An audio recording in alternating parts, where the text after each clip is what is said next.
اللہ میاں نے کہا کچھ کام ایسے آرڈر کروں گا جس پہ غیر مسلم کو اعتراض ہوگا اور تمہاری بھی عقل کہے گی یہ میری سمجھ میں کام نہیں آ رہا. وہ کام ہوں گے جن کے کرنے سے یہ پتا چلے گا کہ تم اپنے آپ کو کس کا غلام سمجھتے ہو؟ اللہ کا. آج غیر مسلم ہم سے کہتا ہے اتنے ہٹے کٹے جانور، یہ جانور ہم اسٹور کر لیتے، پورے سال میں غریبوں کو کتنا فائدہ ہوتا، گوشت سستا ہو جاتا، تم ایک ہی دن میں کروڑوں اربوں جانور کاٹ دیتے ہو. خدا کی قسم حج میں جو رمی کے وقت ایمان بنتا ہے نا، وہ کسی اور موقع پہ وہ جذبات پیدا نہیں ہوتے. مفتی طارق مسعود کے بیانات کے لیے مفتی صاحب کے آفیشیل چینل مفتی طارق مسعود سپیچز کو سبسکرائب کریں. بقرعید کی آمد ہے تو آج ارادہ ہے کہ بقرعید کے حوالے سے، عید الاضحیٰ کے حوالے سے، قربانی کے حوالے سے کچھ باتیں آپ کے سامنے رکھی جائیں. اگرچہ بقرعید میں تھوڑا ٹائم ہے، لیکن پہلے سے آپ قربانی کے حوالے سے کچھ تیاری بھی کر لیں. کچھ قربانی کی فضیلت، قربانی کا فلسفہ کیا ہے، یہ چیزیں آپ کے دماغ میں پہلے سے بیٹھ جانی چاہیے. سمجھ میں آ رہی ہے بات کہ نہیں آ رہی ہے؟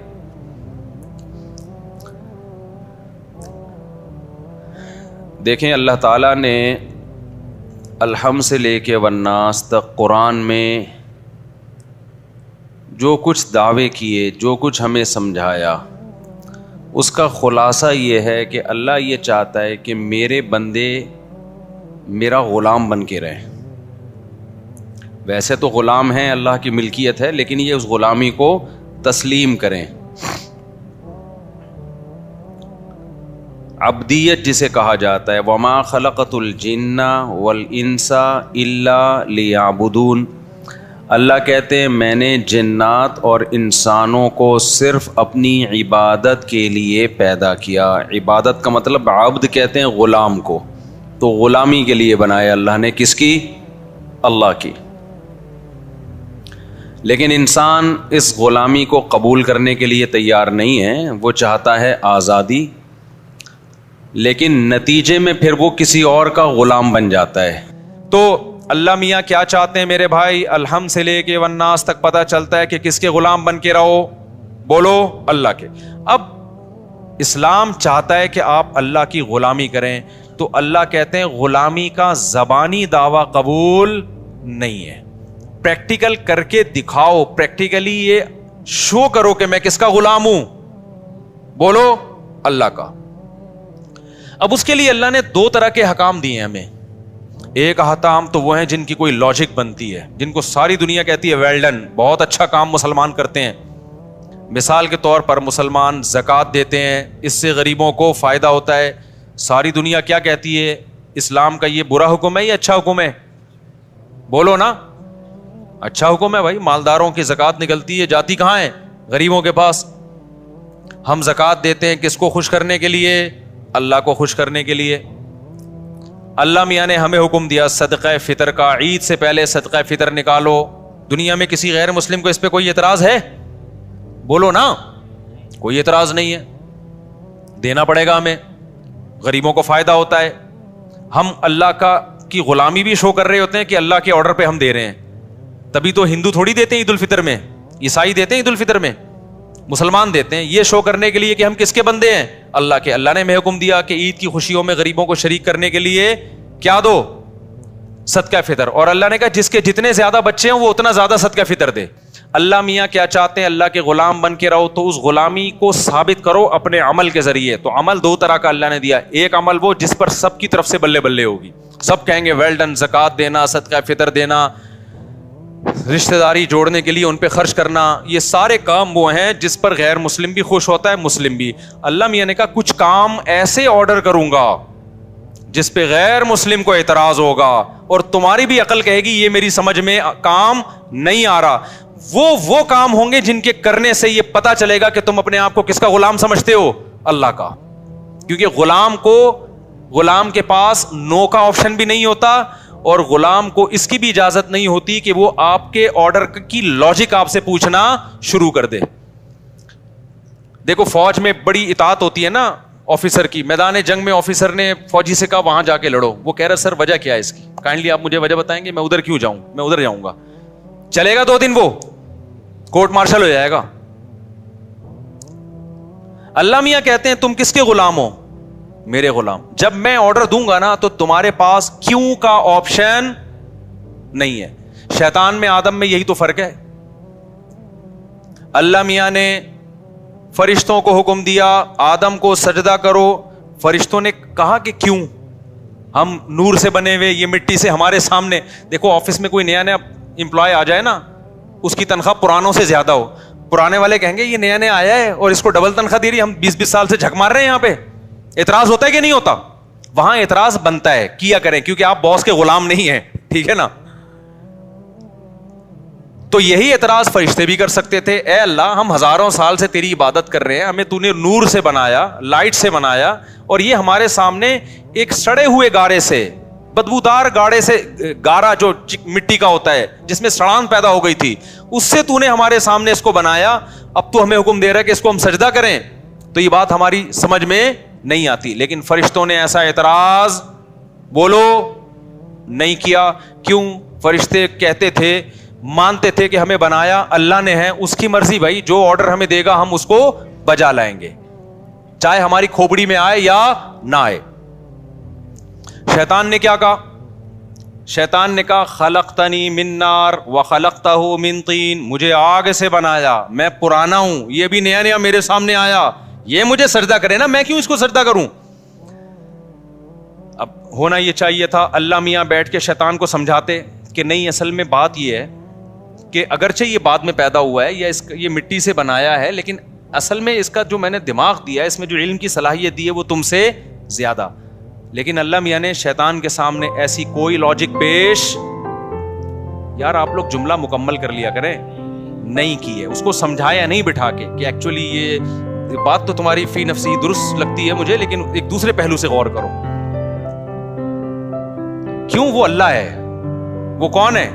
وہ خدا ہے. وہ پھر خدا کس بات کا بھائی, اگر وہ بیٹھ کے سمجھانا شروع کر دے. اللہ میاں نے شیطان کو سمجھایا نہیں کہ دیکھو یوں ہے. اللہ میاں نے کہا کہ فخرج منہا فإنک رجیم, تو مردود ہے, آج سے دفع ہو جائے یہاں سے.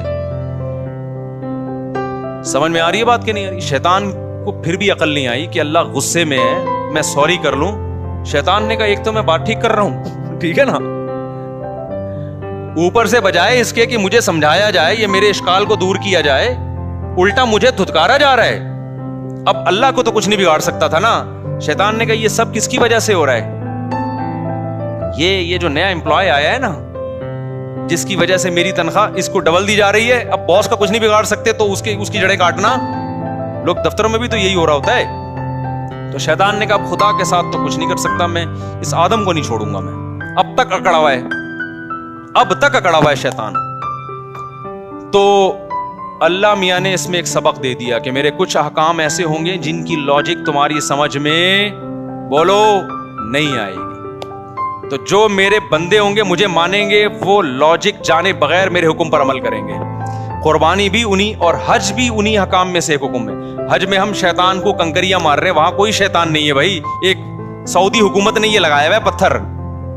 ونس اپون اے ٹائم یہاں شیطان تھا جب ابراہیم علیہ السلام نے مارا تھا, اب تھوڑی وہاں شیطان ہے. اب تو وہ پتھر اس لیے لگا ہوا ہے تاکہ کسی اور بندے کو نہ مار دو آپ شیطان کے. تو ایک نشانی لگا دی بھائی یہاں مارنا ہے پتھر, ورنہ پاکستانی پتہ نہیں کدھر کدھر جا کے مار رہے ہوتے. پی ٹی آئی والے مسلم لیگیوں کو مار رہے ہوتے ہیں, مسلم لیگ والے پی ٹی آئیوں والے کو, اور شیطان پر رکھ کے آ جاتے. تو ہمارے یہاں تو اختلاف اعتدال سے نہیں ہوتے نا. تو وہاں حکومت سعودیہ نے نشان لگایا, ورنہ وہاں اصل میں کوئی نشان بھی نہیں تھا, اور وہاں ابھی شیطان ہے بھی نہیں. لیکن حکم دیا گیا کیا کرنا ہے بھائی.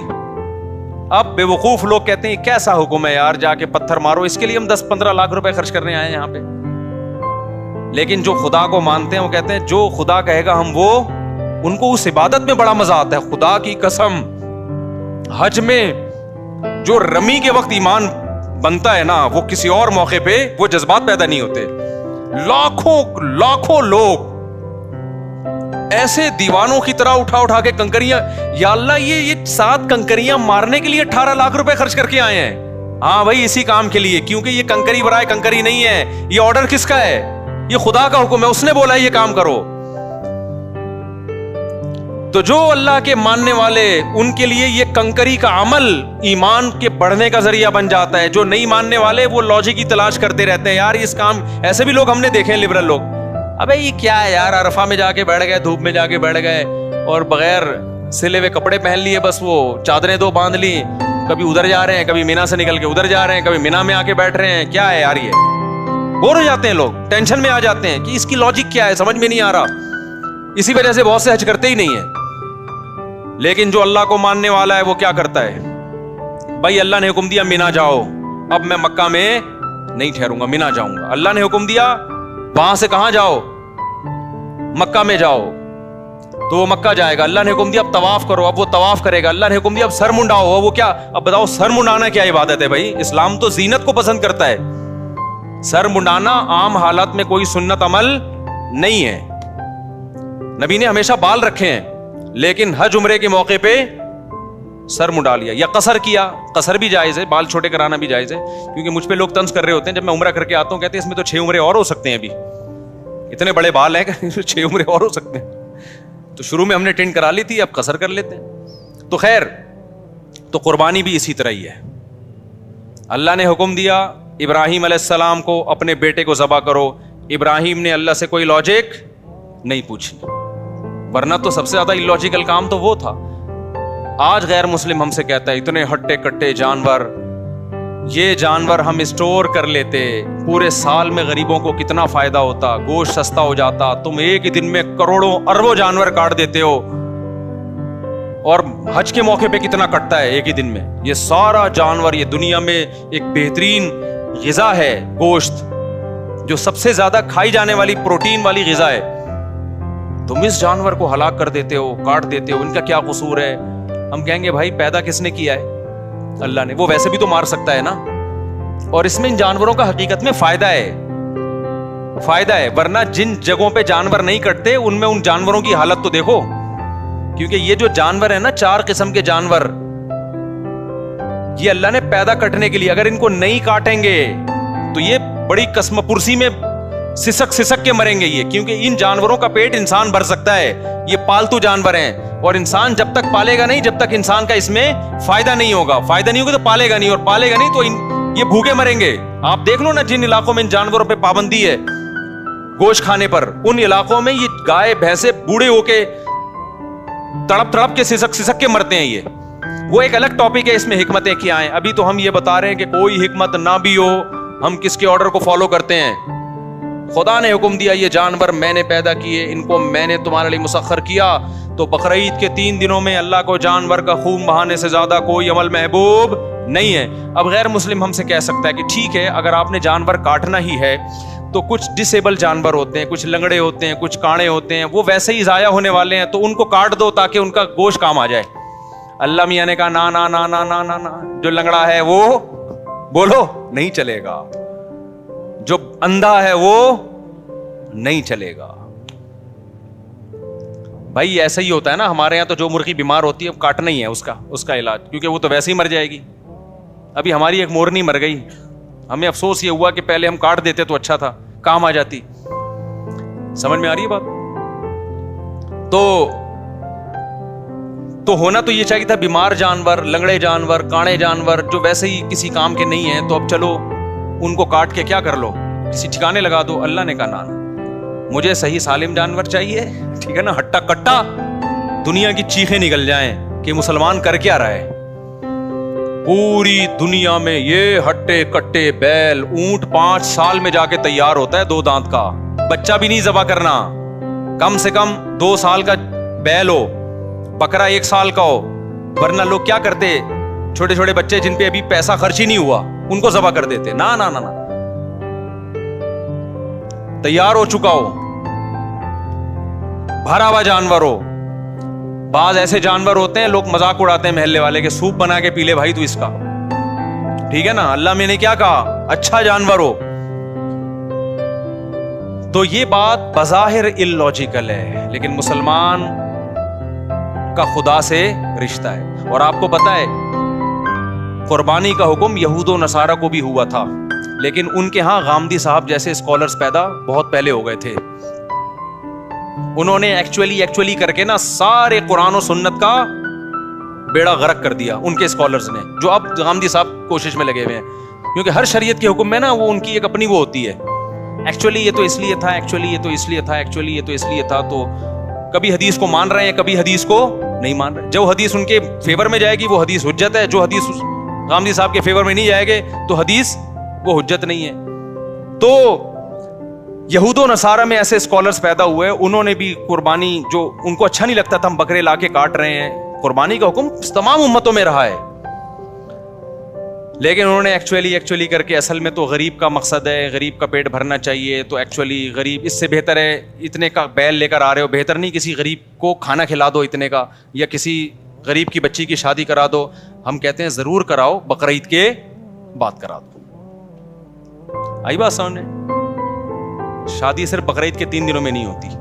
دوسری بات یہ کہ آپ ایک جانور کر لیں, قربانی کی سنت بھی ادا ہو جائے گی, اور باقی پیسے کیا کر لیں, غریبوں کی مدد میں لگائیں. یہ فرض کیوں کر لیا گیا ہے کہ جو قربانی کرے گا وہ غریبوں کی مدد نہیں کرے گا؟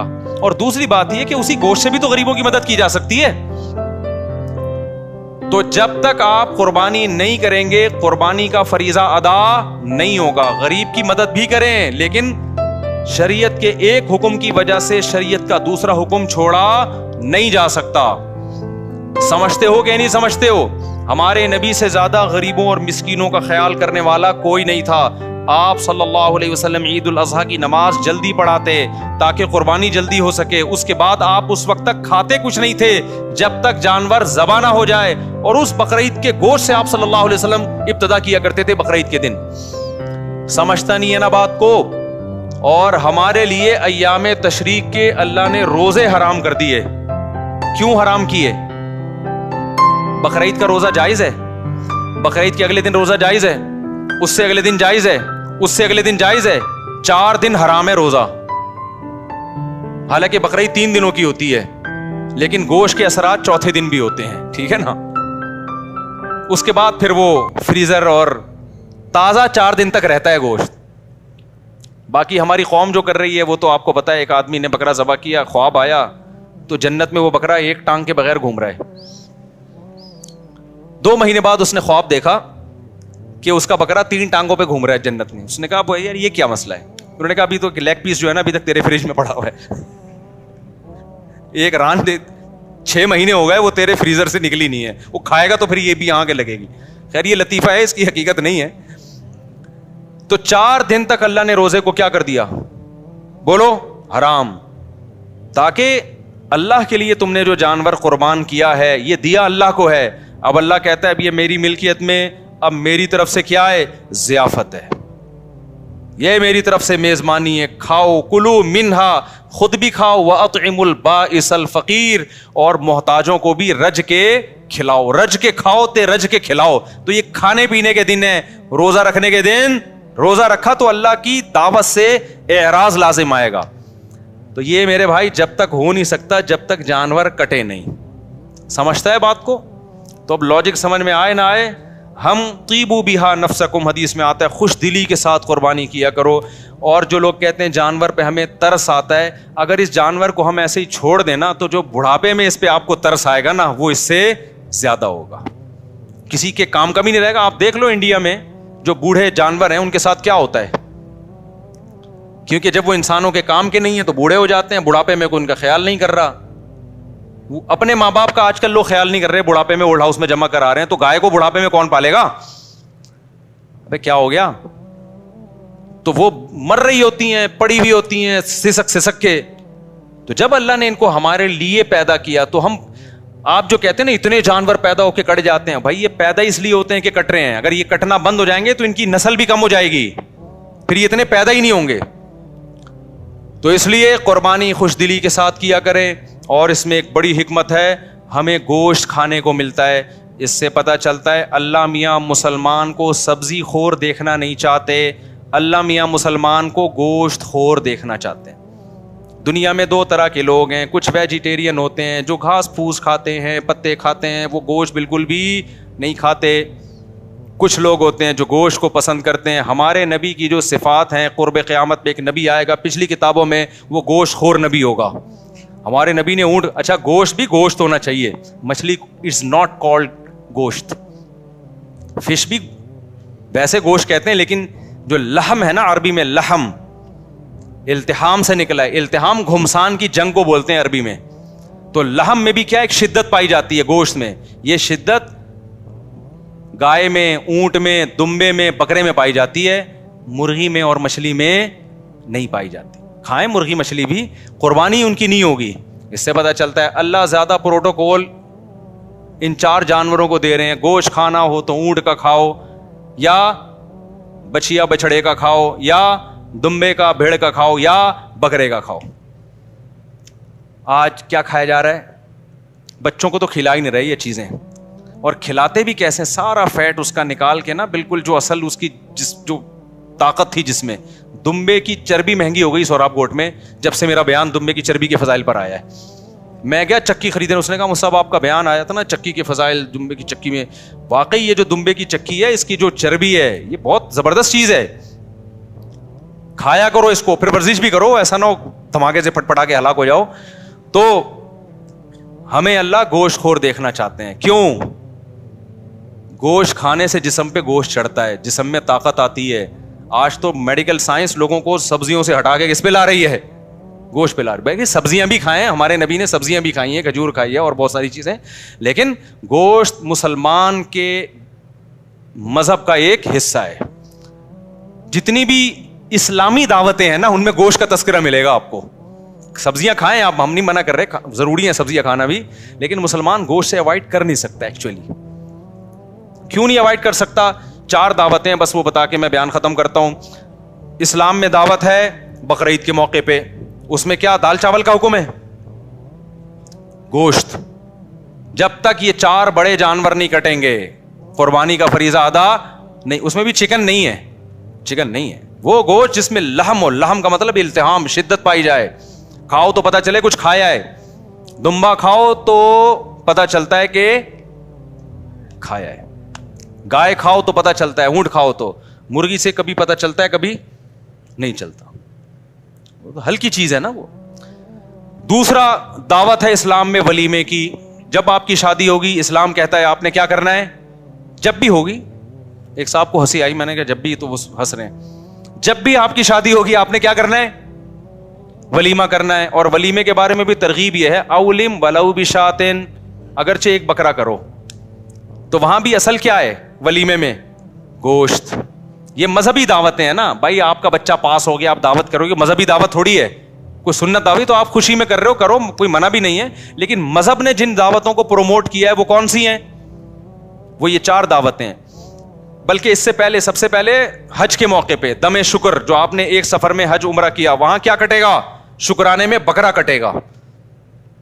وہاں بھی بکرا کاٹا جا رہا ہے, گوشت کھاؤ بھی اور پھر کھلاؤ بھی. دوسرے موقع پہ بقرعید, وہاں بھی کیا کٹے گا؟ گوشت, بڑا گوشت. بڑے سے میری مراد جو ریڈ میٹ ہوتا ہے, بکرا بھی اس میں داخل ہے. تیسرے نمبر پہ اسلام میں دعوت ہے ولیمے کی. جب بھی آپ کی شادی ہوگی اپنی ذمہ داری پہ, تو آپ نے اگلے دن رخصتی کے بعد کیا کرنا ہے بھائی؟ ولیمہ. تو ولیمے کے بارے میں آتا ہے اولم ولو بشاتن, وہاں بھی مرغی بھی نہیں ہے. آج کل ولیمے میں چکن بریانیاں کھلائی جا رہی ہیں. تو جیسا ولیمہ ہوگا آگے زندگی بھی ویسے چکن کی طرح گزرے گی.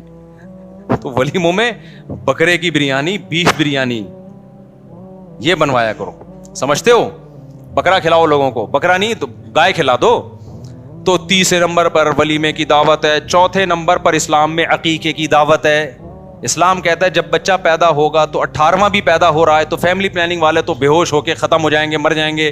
اللہ کہتے ہیں پہلے بچے پہ بھی 2 بکرے, 18ویں پہ بھی 2 بکرے. بیٹی ہے تو 1 بکرا, بیٹا ہے تو 2 بکرا. یا گائے کے 2 حصے, اونٹ کے 2 حصے, گائے کے 2 حصے, یا دمبا 2 دمبے, اور لڑکی ہے تو 1 حصہ. تو وہاں بھی کیا ہے, اللہ میاں کہہ سکتے تھے تمہارے بچہ پیدا ہوا بریانی کی 2 دیں گے, دال چاول کی 2 دیں گے, کہہ سکتے تھے نا اللہ تعالیٰ. بچہ پیدا ہوا 6 برگر 3 پیزے, کہہ سکتے تھے نا. نا اسلام برگر کو اور پیزوں کو اور یہ جو دیکھ کے چاول ہیں ان کو پروموٹ نہیں کر رہا. اسلام کہہ رہا ہے خوراک, بچہ پیدا ہوا ہے تجھے کیا کھلانا ہے لوگوں کو؟ بکرا کاٹ کے, مرغی بھی نہیں. تو بھائی یہ 4 اسلامی دعوتیں ہیں. یہ دعوت اسلامی نہیں ہے, یہ اسلامی دعوت ہے. ایک تو دعوت اسلامی، وہ تو ایک تنظیم ہے، یہ ہے اسلامی دعوت. 4 کھانوں کے علاوہ اسلام میں کوئی 5واں کھانا نہیں ملتا. وہ پھر ہے آپ کے لیے جائز ہے، لیکن وہ مذہب نہیں ہے. وہ یہ 4 تو مذہبی کھانے ہیں. ان 4 میں اللہ ہمیں بڑا گوشت کھلا رہے ہیں، مرغی بھی نہیں اور مچھلی بھی نہیں. تو یہ کچھ ہوگا میرے بھائی، اس میں کچھ دم ہوگا. تو اللہ ہمیں بقرعید کی قدر کی توفیق عطا فرمائے، قربانی جذبے سے کرنے کی توفیق عطا فرمائے. سبحانک اللہم و بحمدک، نشہد ان لا الہ الا انت، نستغفرک و نتوب الیک. اس رکوع میں اللہ تعالیٰ نے جو لوگ آخرت کے طلبگار ہیں وہ کون کون سی کوششیں کرتے ہیں، ان کوششوں کا بیان چل رہا تھا کہ ان کوششوں میں سب سے پہلے ہے اللہ کی عبادت کی جائے، اللہ کے ساتھ کسی کو شریک نہ کیا جائے. دوسری کوشش والدین کا احترام کیا جائے، ان کے ساتھ عمل بھی اچھا اور بات بھی اچھی. تیسری کوشش اللہ نے فرمایا کہ رشتہ داروں کو ان کا حق دو، اور عام غریبوں کو بھی اور مسافروں کو بھی، یعنی ان کے ساتھ بھی اچھا سلوک کرو، لیکن تبذیر مت کرو. تبذیر کا مطلب بے موقع خرچ مت کرو، بے جا پیسہ مت اڑاؤ. ان المبذرین کانوا اخوان الشیاطین، کیونکہ جو بے موقع پیسہ خرچ کرتے ہیں وہ شیطان کے دوست ہیں، اور شیطان اپنے رب کا ناشکر ہے. آگے ارشاد ہے وَإِمَّا تُعْرِضَنَّ عَنْهُمُ ابْتِغَاءَ رَحْمَةٍ مِّن رَبِّكَ.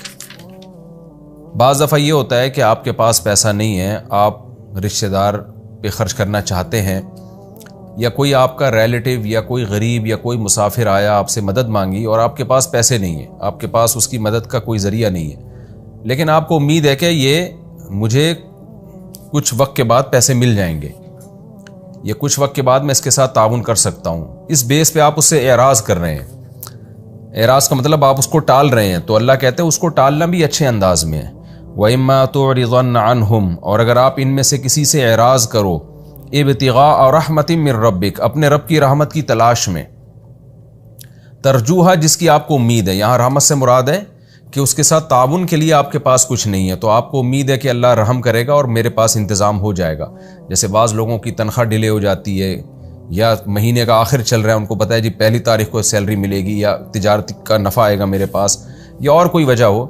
تو اللہ کہتے ہیں کسی کو بھی اپنے رحمت کی امید ہو اور اس امید کی بیس پر وہ اس کو ٹال رہا ہو، تو فَقُلْ لَهُمْ قَوْلًا مَيْسُورًا، تو پھر ان رشتہ داروں اور مسکینوں اور مسافروں کو آپ نے میسورہ آسان بات کہنی ہے، یعنی آسان ہلکی بات، طنز نہیں کرنا، دھتکارنا نہیں ہے.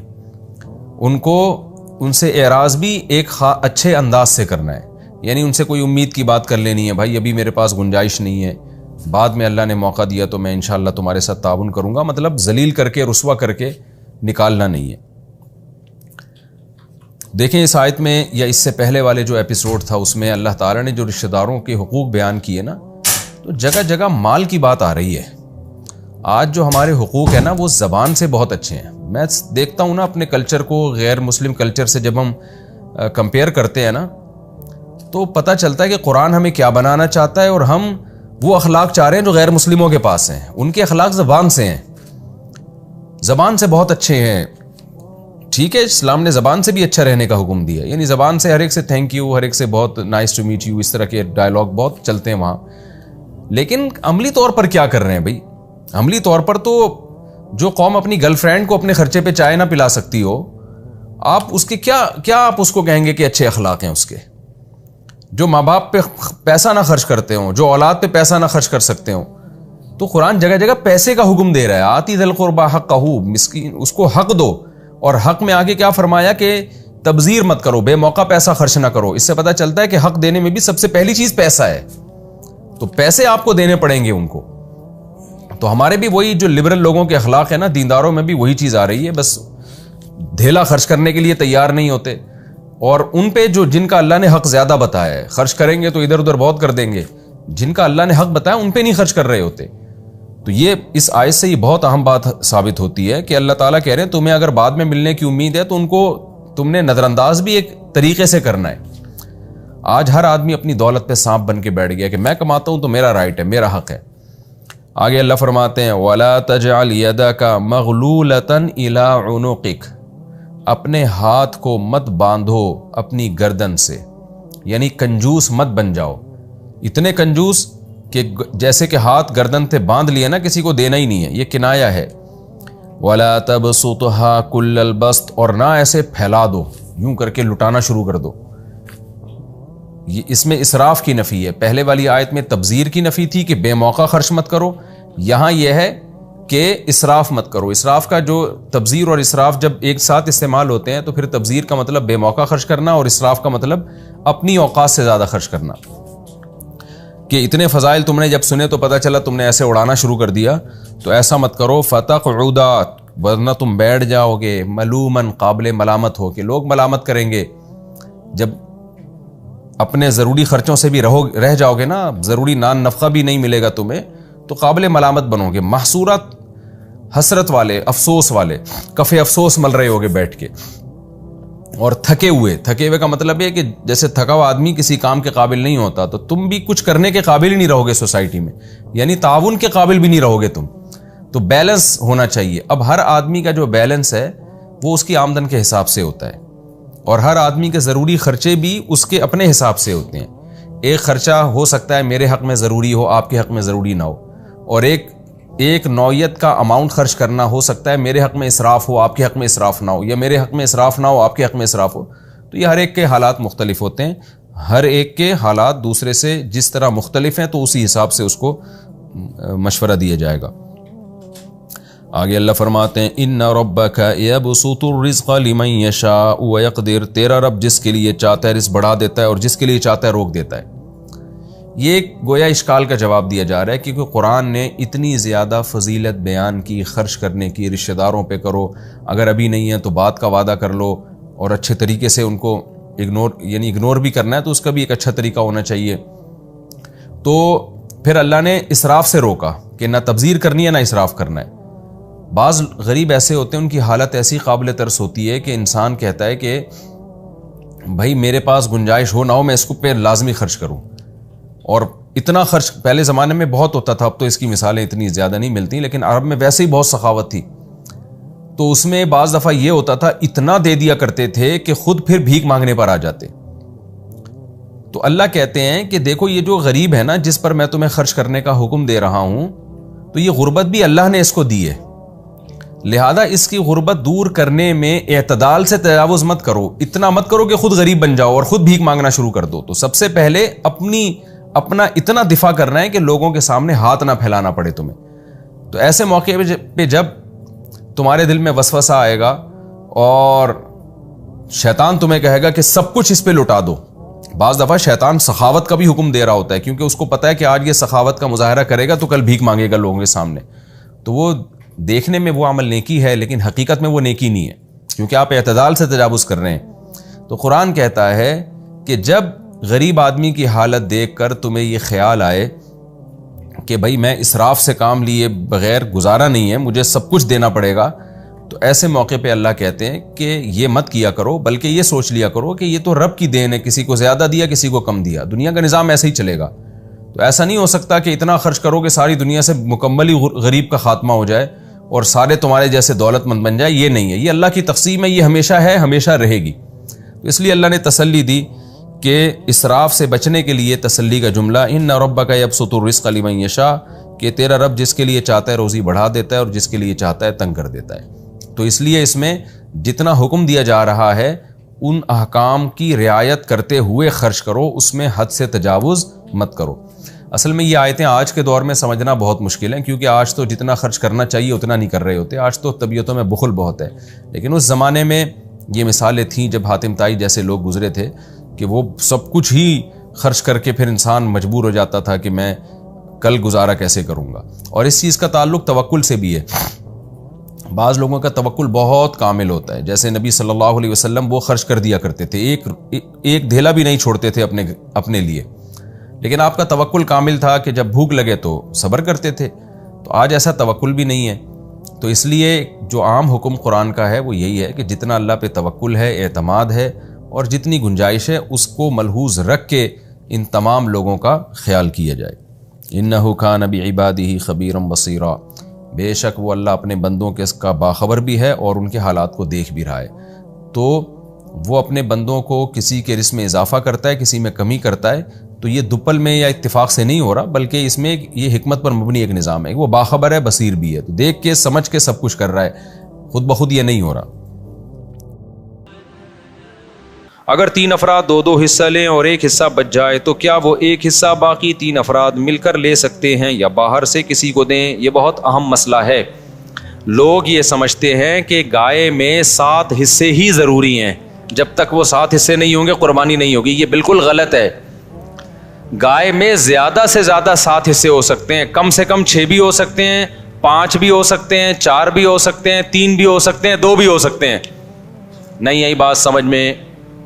مثال کے طور پر 2 آدمی گائے لے کر آئے، آدھی ایک کی ہو گئی، آدھی ایک کی، تو 2 حصے ہو گئے۔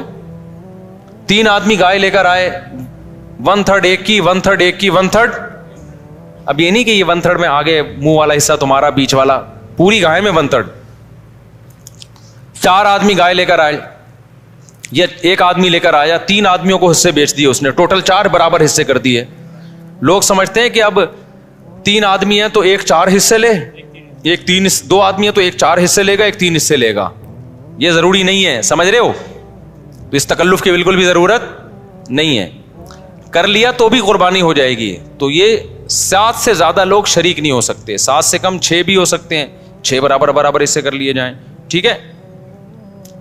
اچھا، گائے کے حصوں کو میرے بھائی خوب سمجھ لو، گائے یا اونٹ میں جب 7 لوگ یا 4 لوگ یا 3 لوگ شریک ہوئے تو جتنے بھی شریک ہوں گے تو خوب سمجھ لیں، گائے کے 7 حصے جو کیے جائیں گے یا 3 یا 4 حصے، وہ تول کے کرنا ضروری ہے، اندازے سے کرنا جائز نہیں ہے، چاہے سارے راضی بھی ہوں، کیونکہ گوشت سودی اموال میں سے ہے۔ ایک بوٹی بھی زیادہ چلی گئی تو وہ سود کے حکم میں ہوگی، کیونکہ جب ہم حصے تقسیم کر رہے ہوتے ہیں تو اصل میں بیع و شراء کا عمل ہو رہا ہوتا ہے، خرید و فروخت کا، کہ آپ کا حصے کا جو گوشت ہے وہ میں نے خریدا، اس گوشت کے بدلے میں جو میرے پاس ہے وہ میں نے آپ کو بیچا۔ تو گوشت کے بدلے میں جب گوشت بکتا ہے تو وزن میں تول ضروری ہے، ذرا سا بھی زیادہ ہو گیا تو وہ کیا ہے؟ ربا ہے، سود ہے۔ اور جب وہ سود اس میں شامل ہوگا تو وہ سب کے لیے ناجائز ہو جائے گا۔ لہذا یا تو تول کے تقسیم کریں یا سود سے بچنے کے لیے ایک کام کر لیں کہ 7 حصوں میں کلیجی ملا دیں، کیونکہ جب ایک جنس میں دوسری جنس شامل ہوتی ہے پھر جو اضافہ ہوتا ہے نا وہ مخالف جنس کی طرف نسبت کر دی جاتی ہے اس کی۔ یہ سودی احکام ہے، سمجھ میں آ جائیں ٹھیک ہے، نہیں آئے تو پھر کسی اور وقت بیٹھ کے چھاؤں میں آئیے گا، سمجھا دوں گا بیٹھ کے، ابھی تو مسئلے پر عمل کر لیں، سمجھ رہے ہو؟ تو آپ نے کیا کرنا ہے کہ جب گائے کٹے گی، ذبح ہوگی، 7 حصوں میں ڈیوائڈ کیا اس کو، 7 میں تھوڑی تھوڑی کلیجی رکھ دی، سمجھتے ہو؟ اور کلیجی کے بھی 7 حصے کیے شروع میں، 7 میں تھوڑا تھوڑا گوشت بھی رکھ دیا، تاکہ کلیجی میں بھی سود کا حکم نہ ہو اور گوشت میں بھی سود کا حکم نہ ہو۔ مخالف جنس جب آتی ہے نا تو اس کی مثال ایسے، جیسے 10 روپے کے بدلے آپ نے 9 روپے خریدے تو ناجائز ہو گیا نا، لیکن 9 روپے کے ساتھ ایک ماچس کی ڈبی ملا لو گے آپ، تو مخالف جنس جب ملاؤ گے تو ادھر جب 1 روپیہ زیادہ ہوا وہ اس ماچس کے مقابلے میں ہو جائے گا، تو ادھر اگر گوشت زیادہ ہو گیا تو کلیجی کے مقابلے میں ہو جائے گا، ادھر کلیجی زیادہ ہو گئی تو گوشت کے مقابلے میں ہو جائے گی۔ تو سود سے بچنے کے لیے یہ جائز طریقہ ہو جائے گا۔ ہیلے کی 2 قسمیں، ایک ہیلا وہ جو حرام کی طرف جانے کے لیے ہوتا ہے، ایک ہیلا وہ ہوتا ہے جو سود سے بچنے کے لیے ہوتا ہے، تو یہ ہیلا جائز ہیلا ہے۔ آج کل بعض اسکالرز ایسے آ گئے کہ نہیں ہیلے اسلام میں جائز نہیں، تو ہیلا تدبیر کے معنی میں، کیونکہ ایسے ہیلے نبی نے خود بتائے ہیں ہمیں سود سے بچنے کے لیے، سمجھتے ہو کہ نہیں سمجھتے؟